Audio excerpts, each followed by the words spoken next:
I feel like I've been reliving my teenage years over the last couple of weeks. And this is in no small part through the fact that Path of Exile 2 takes an enormous amount of inspiration from the original Diablo 2, which is a game that I've played extensively during my teenage years. I was absolutely obsessed with Diablo 2. I'd be sitting in class and thinking up builds that I was going to work on when I got home. I'd be taking down notes for the different stat points that I was going to put points into, the different skills that I was going to be focusing on, the different uniques that I was going to be equipping during the leveling process, as well as the different uniques that I already had ready for the character once I was done with the leveling process. Those were some good times. And I've never had a game that really made me relive those times. And Path of Exile 2 actually managed to do that, which I find to be absolutely impressive. You see, a couple of years ago, I made a very big mistake. This was around the time when Path of Exile was coming out in early access, the original Path of Exile.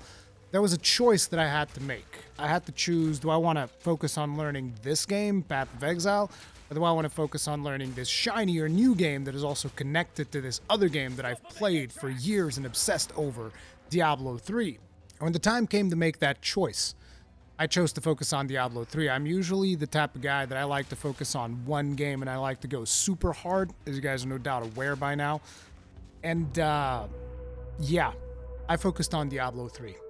And then I made another mistake, which is, as Diablo 3 floundered, I didn't go back to check on Path of Exile because I was still thinking, man, wouldn't it have been great if Diablo 3 would have been good? And eventually Diablo 3 came to consoles and we got Loot 2.0 and things got a little bit better. I played Reaper of Souls and I was like, oh, this is way better, but the story is still complete garbage. They completely destroyed the story of Diablo 1 and Diablo 2. And I was ultimately disappointed in the end, even though I had fun playing Reaper of Souls. And by then, it just felt like I had missed the bus on Path of Exile. And I just let it slide. Eventually, I did play a little bit of Path of Exile. I remember at some point, I played like hardcore, played through all the way to Act 3, died, and then did it again, hardcore, played through all the way to Act 3 and died. You guys were like, what? Why'd you play hardcore? First time you played Path of Exile? Because I was an idiot. Because whenever you beat games like Demon Souls and Dark Souls, you get like this ego boost because so many dumb people on the internet keep repeating how hard these games are, despite the fact they're not. And so that tends to inflate your ego and you get like, oh man, I beat this game that everybody says it's so hard. Clearly I can do anything in any video game now. You quickly learn that's not the case. And, and then eventually after losing 2 characters to hardcore, I kind of didn't feel like playing it anymore. Then eventually I think I played it a while back later, but I never really got into the original PoE. It's also a much more complex game than Path of Exile 2. Path of Exile 2 is way easier to jump into, which, I'm gonna be real, I wasn't expecting Path of Exile 2 to grip me quite as much as it did. From me beginning to do the research and watching some of the marketing material, watching some of the interviews and all of that stuff, I already became kind of impressed. But nothing could have prepared me to the actual gameplay experience of the game. The game just plays good. It feels good to play. It has a lot of depth to it, even though some people will tell you it doesn't because, maybe they've blasted through the game a million times over, spent like 200 hours on an early access game that cost them $30, and then they were like, there's not enough content. Just like 200 hours of a game that you paid $30 for? And you're going to tell me there's not enough content? That's crazy. It was also an interesting reminder that just because a game is a live service, it doesn't necessarily mean that that game needs to be run by the most unethical, anti-consumer, greedy balls of scum that exist in this earth. Because that is definitely not the case with GGG. I was actually surprised of the business model of this game because they don't sell you XP boosts, which is something that I would definitely expect for a free-to-play game. You expect XP boosts, you expect pay to win, you expect like all of these different things that kind of come with the stigma of a live service free-to-play game. And this game doesn't do that. And some of you guys will be quick to ask, okay, Rurikhan, well, what does it do with microtransactions? Because it's a free-to-play game. It's not here just, it's not here just to give me an experience without making money. What they sell you is stash tabs and a bunch of cosmetics, as well as a couple of pets. The reason I neglected to mention this in the original recording of this video is because whenever I'm talking about microtransactions for a free-to-play game, I tend to hyper-focus on things that affect your gameplay. And from that standpoint, from what I can tell so far, stash tabs is the only thing that will have somewhat of an effect on your gameplay, and even then, I find it to be somewhat minimal until you get to the end game, at which point, yeah, having a couple of specific stash tabs is definitely going to help. But the rest of the cosmetic stuff, since this is a free-to-play game, I kind of feel like that's just fair game. But yeah, on with the video. And so far, I bought the game for $30, which I've then upgraded to the $100, not because I actually wanted anything. I mean, I guess the hideout's kind of cool for the $100, but I didn't really want anything of the $100 package. It was more like, I want these guys to kind of be successful, so I'm going to upgrade it. I'm going to pay more money for it. I haven't even used any of the currency that you get from that. I did use currency from the $30 version that I bought to buy a couple of stash tabs. And with that, I bought like 2 premium stash tabs. I bought a gem stash tab. I bought a currency stash tab. I bought a unique stash tab. And I still had money left over because I waited for like a sale on those tabs.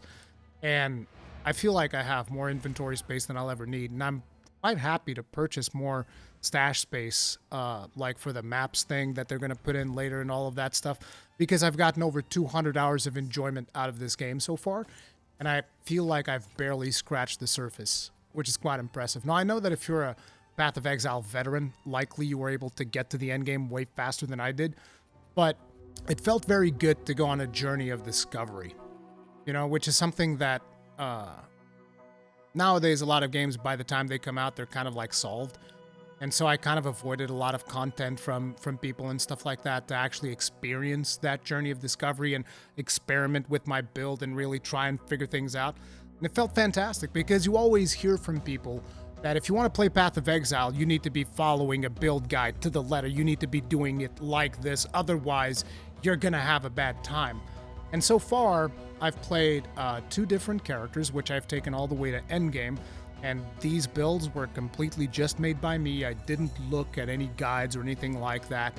I had to respec my warrior build quite a few times because I kept putting points in the stuff that wasn't like super effective, and I would have to change it around. But the mercenary build, I don't think I've actually... No, I did respec it once for a couple of minor things. But so far, these builds are doing fine. I'm in the end game with both these characters. They both feel great to play. And I didn't really feel the need to go look at guides to figure out what I needed to do in order to, squeeze everything out of these builds. Now, are they the best builds? No, of course not. And we'll talk about that. But I feel like a lot of people have this concept of Path of Exile. And maybe in Path of Exile 1, it's like that. Maybe in Path of Exile 1, it is that impenetrable that you do need to look up at a guide if you really want to get to endgame. But I feel like that's not the case for Path of Exile 2. If you can look at the skill tree and just like, oh, I like this node, I'm going to path all the way to this node, and, and then I'm going to path all the way to this other node, put a couple of defenses, I think you can kind of get away with just learning as you go along, for the most part. And even if you don't, you can invest some gold into respecking. They don't sell you gold, so they don't have any incentive to hold back gold from you or anything like that. The only thing they sell you is, like I said, stash tabs. So there's nothing in the game that's really going to hold your progress back. There's no incentive there, which is something that I was very surprised by. So let's just do a quick rundown of a couple of the stuff that is in the game that you would expect. Like, okay, so how are the visuals? Visuals are great. Game looks fantastic as far as I'm concerned. The animations are really, really good. The skills feel good to use. The gameplay feels nice. And the bosses. The bosses are absolutely phenomenal. These are probably the best bosses I've ever fought in an ARPG, and I know that some people are probably going to bring up Lost Ark, but I never played too much of Lost Ark because that game isn't even pay to win, it's pay to lose, so you pay a bunch of money and you end up losing everything anyway, so I don't really care that much about what happens in that game, but from a proper game that you can actually play and enjoy yourself, these are the best ARPG bosses that I've ever fought. It's friggin' phenomenal. Back to the video.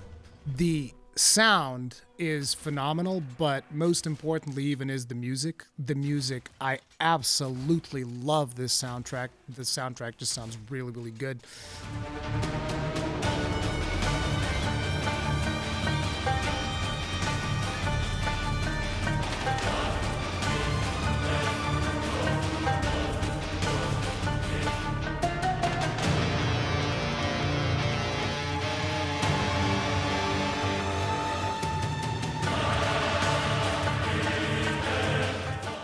The story of the game is also good, but one of the things even more important than the story is the unapologetic themes, because nowadays you have a lot of video games that are, they're a little bit focused on, oh, let's target things to a younger audience. Let's, like we've had Veilguard recently that I always bring up when it comes to this, where the characters look like they belong in a Pixar or a Disney film or something like that.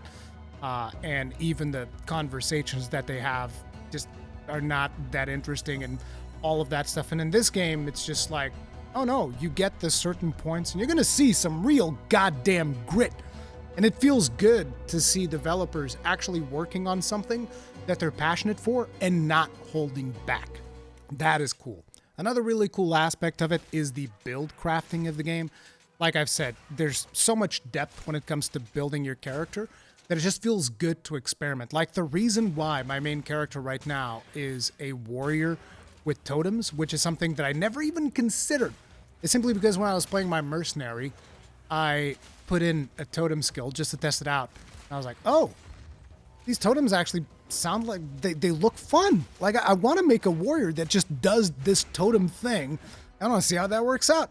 And it's a blast. I'm having an absolute blast. There's a couple of problems that a lot of people have been pointing out, myself included, and we can talk about those real quick because these are some of the things that they still need to work out in terms of getting the game out of early access. So we have Magic Find. That is a problem that I feel they need to tackle because right now Magic Find isn't really a choice. There's a million videos talking about this. I'm not going to extend myself when it comes to this. A lot of people are complaining that citadels are very hard to find in the end game. This might be something that they need to tune, make it maybe a little bit easier to find, make them spawn more often. I don't know how to fix this because citadels are important in order for you to be able to tackle the pinnacle bosses, of which you only get one shot at trying to kill those bosses. Then you have to go and you have to farm and grind for more citadels to get more materials to be able to go and fight the boss. So that is definitely something that I feel they need to figure out.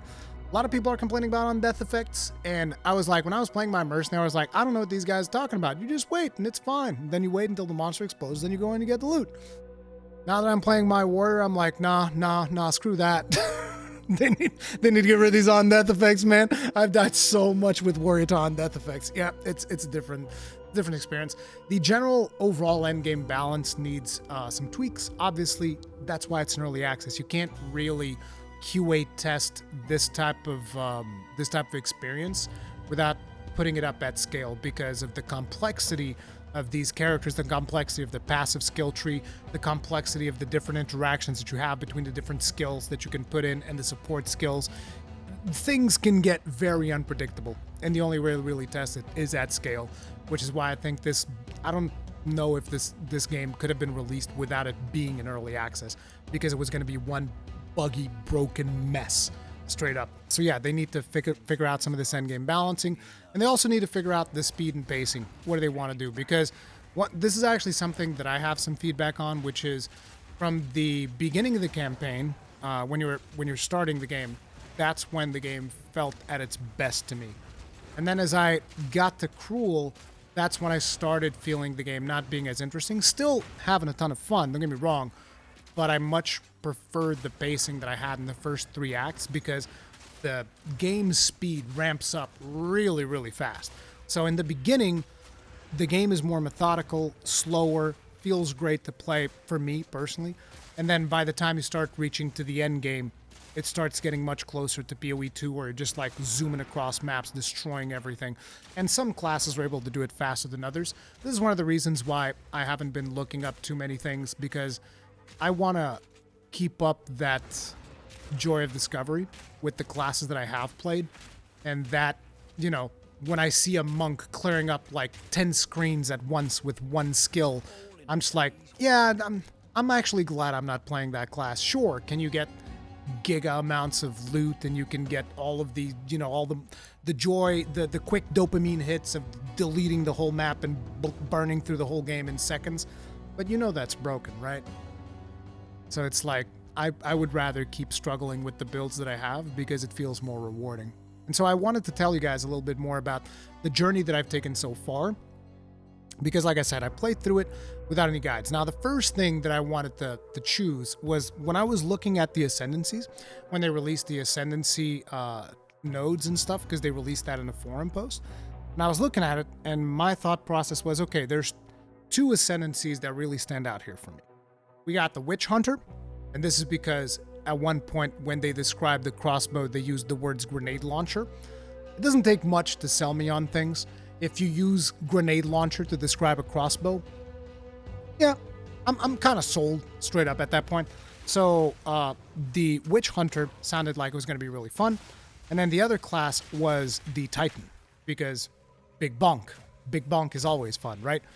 And so I asked my chat to vote, and they chose Titan. And so when I actually started the game, I was like, no, it needs to be the Witch Hunter. We got to play the grenades.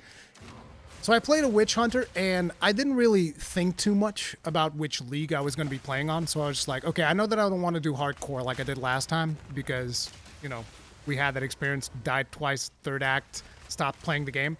This time I was like, we're going to go softcore, so we're going to just chill, just have a good time. So I just went standard league with my mercenary. And so we played through. I made things up as I was going along. My whole idea was, like I said, grenade launcher was in my head. So I didn't even consider anything else. I don't care if it's good or if it's bad. Assuming that the developers did their job well enough, anything should work. So I was like, I want grenades. I just want to use grenades. That's my thing. And I started working on a build that really maximized the damage of grenades, gas grenades, explosive grenades, and what's the other one? Oil grenades, because oil grenades can also add vulnerability to fire, which, you know, benefits both the explosions of the gas grenades as well as the explosions of the explosive grenades. So I was just running through the game, just going explosive grenades, gas grenades, having an absolute blast. I loved my time with it. Now, there were a couple of things that happened throughout the playthrough that caused me to question myself.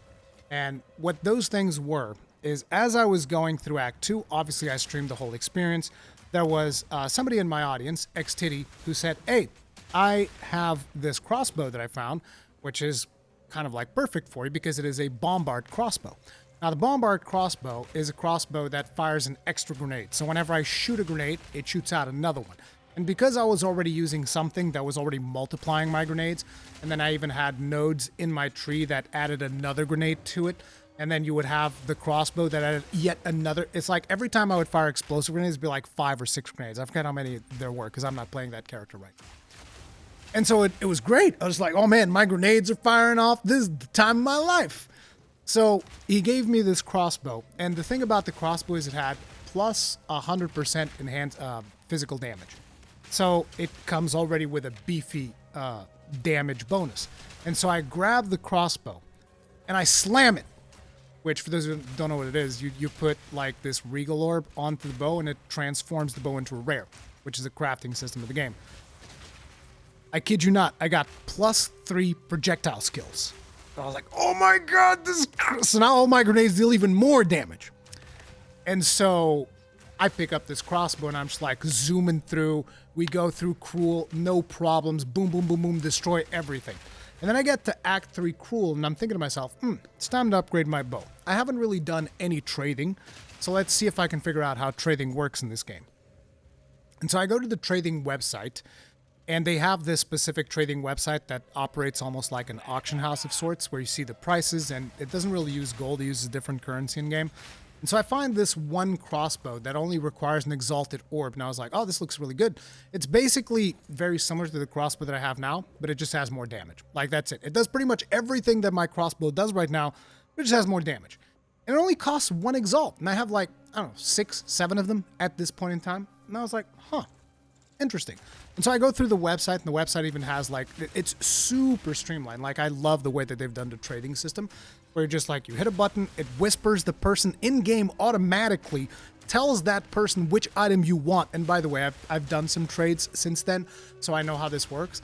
And so that person receives a whisper from you. You invite them into your party. Once you invite them into a party, it automatically marks the item for you in your stash so that you know which item this person wants. It highlights it for you. So you can go, you can get it, and then, you do the trade, and Bob's your uncle, and I got the new crossbow, and I was like, oh man. Then I was straight zooming until tier 7 maps. And that's when I realized, it's just not as rewarding for me, the fact that I was able to just grab an exalted orb and go into trade and just get a way better item. It didn't even feel like the quality to what I've paid ratio, it didn't feel right. I was just thinking to myself, I mean, it was 1 exalt and it's massive upgrade. Then I started thinking, oh, I could do this for more items. I think I bought like 1 or 2 more things. I genuinely don't remember. I might have bought 1 or 2 more things in the auction house. And that's when I started realizing, well, I shouldn't really use these crafting currencies in actually crafting items. I should just use them to buy upgrades because I can target exactly what I want. Like, you don't understand. If you've never used the trading website on Path of Exile, you can literally just say, okay, I want an item that has these stats and this stat and this thing. And you're like, well, what's the chance of getting that item? Well, turns out when you have over 1 million players, which I think that probably by now, if they're not at 3 million, at least minimum, I'd be surprised. But when you have so many millions of players playing this game, the chances of you finding exactly what you want at a dirt cheap price were actually pretty good. Now, I know that since then, because of Magic Find, the economy is probably messed up and the prices are probably like skyrocketed and stuff like that. But you know, I started feeling a little bit funny about the whole situation. And I was like, okay, so what if instead playing Standard League where you can trade and just get everything that you want, I would force myself to not do that. And that's when I started playing a hardcore solo self-found warrior. Now, the reason I chose the warrior is because, like I told you guys, I wanted to play totems. I thought totems looked like super fun. And at the same time, a lot of people were saying that warrior is this impossible character to play in the game right now because the game is just so hard that there's no way anybody can play a warrior. So I play hardcore, die, first act to chaos damage and Freyerthorn. I actually killed the King of the Mists, but then I died to like a random archer that shoots the volatile things. This was before they nerfed chaos damage. And so then I do another warrior, and that warrior once again dies in Freythorn. This time I died to the King of the Mists. Because I actually had never done that fight properly. I never respected the mechanics, and somehow I was always able to get by. And this one time I wasn't able to do it. So I got 2 hardcore characters killed, and I was like, okay, I think I'm done. I'm going to go solo self-found. No, I had another one in me. So I went ahead and I did a 3rd hardcore solo self-found warrior. This one made it significantly further. We actually went all the way to Act 2, and then we died at the 9th treasure of Keth, or whatever it is, the big beetle, because it spewed out a bunch of beetles, and I greatly overestimated my defensive capabilities against these beetles, and they deleted me like that. And at that point, I was like, okay, I don't want to restart again. I just want to play this totem build. So I followed through with solo self-found, and what I found is that solo self-found, while harder, which is good because I like being challenged, it was harder, but it was also way more rewarding because I was actually forced to engage with the crafting system because there's no trade, option for me to do anything. And by the way, I want people to understand, when I say this, I'm telling you guys my personal journey. I'm not telling anybody that like, oh, you shouldn't play trade, that's bad. If you're having fun, you play how you're having fun. I'm not here to judge you. Like, if you want to play the busted monk that's destroying everything, you want to play the busted sorceress that's destroying everything, and you're having a good time, I don't care, okay? So before people start getting like, oh, the elitist solo self-found, or can't even play hardcore, I don't care about any of this. I'm just telling guys my journey and how I've been enjoying the game, right? And so we go solo self-found. Stuff felt incredibly rewarding. I've had a ton of struggles. I got stuck in Act 2 boss for a little while, went and get my ascendancy, got my ancestral spirits to come out with my totems, upgraded my totems, been experimenting with the totems nonstop, been taking suggestions from chat about cool interactions that you can have with the totems and stuff like that, because there's a lot of stuff in the game that is hard for you to figure out just by yourself. So figuring out those interactions and stuff like that, that was really cool. That's one of the advantages of being a streamer, I'm not gonna lie. You have chat helps you out, but it's been a blast.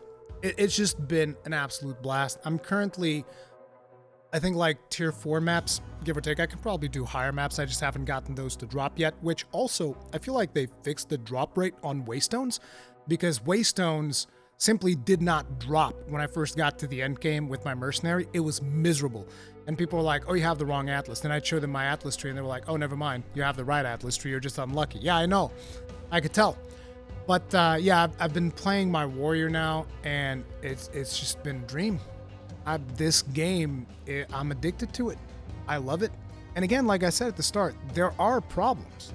We talked about it at the very beginning, the magic find, the citadels, the on-death effects, the endgame balance, the speed and pacing of the game, some of the builds being broken. That's why it's an early access. So I'm not really concerning myself too much with those, particularly because I'm playing solo self-found, so no matter how busted the economy gets, it doesn't affect me at all. It's like, that's the advantage of playing solo self-found. People are gonna be like, oh my god, this garbage item costs like 10 divine orbs. And I'm sitting in solo self-found like, brother, I don't even know what a divine orb does. I've never even seen one. So it's like I'm sitting in blissful ignorance and just straight up enjoying myself. Like, I think they have a fantastic game here. I am very curious to see what Grinding Gear Games is going to cook, but I am absolutely loving my journey with Path of Exile 2 right now. I want this to be a third pillar in my channel, like I've mentioned multiple times. We do Dark Souls, Elden Ring, that type of games in here. We do, obviously, Monster Hunter is my main bread and butter. And I want Path of Exile to become the third one in that trifecta of awesomeness. And yeah, I'm looking forward to see what they're cooking in 2025. Anyway, hopefully you guys enjoyed this video. If you did, hit the like button, subscribe, bell notification icon, all that jazz. If you're curious, I heavily recommend this game. For $30, you will absolutely get your money's worth, as far as I'm concerned.